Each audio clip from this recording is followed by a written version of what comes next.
জয়গুরু, সুপ্রভাত, হরি ওম। ওম অখণ্ড সংহিতা বা অখণ্ড মণ্ডলেশ্বর শ্রী শ্রীমৎ স্বামী স্বরূপানন্দ পরমহংসদেবের অমৃতময় উপদেশবাণী ষষ্ঠ খণ্ড। সংসার ত্যাগ না মোহত্যাগ। সংসার ছাড়িয়া কোথায় যাইবে? যেখানে যাইবে সেইখানেই দেখিবে সংসার তার সহস্র শাখা মেলিয়া আত্মপ্রকাশ করিয়াছে। দুদিনের জন্য তীর্থে যাও, সেখানেও দেখিবে মোট ঘাট বাঁধিয়া সংসার আসিয়া হাজির।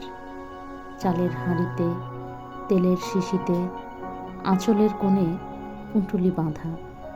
পথ খরচের সঞ্চিত ধনে সব জায়গায় সংসার তার রক্ষণাবেক্ষণের চিরন্তন দাবি লইয়া আসিয়া উপস্থিত হইয়াছে। হিমাচলেই যাও আর দিল্লিতেই বাস করো, আহার আর নিদ্রা থাকিবেই, ব্যাধি আর চোর ভয় রহিবেই।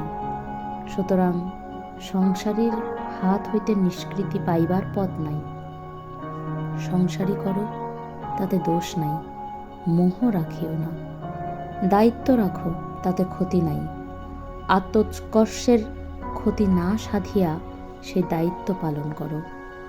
সংসার তোমার শত্রু নহে, মোহই তোমার শত্রু। সেই মোহকে দূর করিবার জন্য সাময়িক সংসার ত্যাগের দোষ নাই, কিন্তু সংসার ত্যাগ তোমার লক্ষ্য হইবে না, লক্ষ্য হইবে মোহত্যাগ। অনিত্য বস্তুকে নিত্য বলিয়া মনে করিতেছ, ইহাই তোমার মোহের মূল। যে জিনিস 2 দিন পরে থাকিবে না, তাহাকে চিরস্থায়ী মনে করিতেছ, ইহাই তোমার মোহের মূল।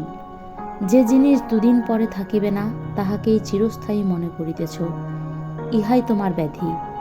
সংসার তোমার এই ব্যাধির জনক নয়, তোমার নিত্যানিত্য বিচারের অক্ষমতাই সর্বব্যাধির উৎপাদন করিয়াছে। বারংবার অন্বেষণ করো, নিত্য কি, স্থায়ী কি, বিনাশ হইবে না কোন বস্তুর।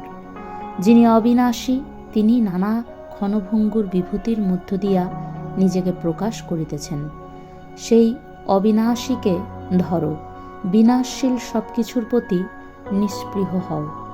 বিদ্বেষী হও না, কারণ বিদ্বেষও এক প্রকারের আসক্তি, উহাকে বিপরীত আসক্তি বলিতে পারো।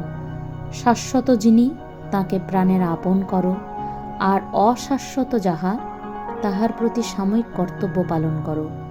তাহা হইলেই তুমি সকল সংকটের অতীত হইতে পারিবে। হরি ওম।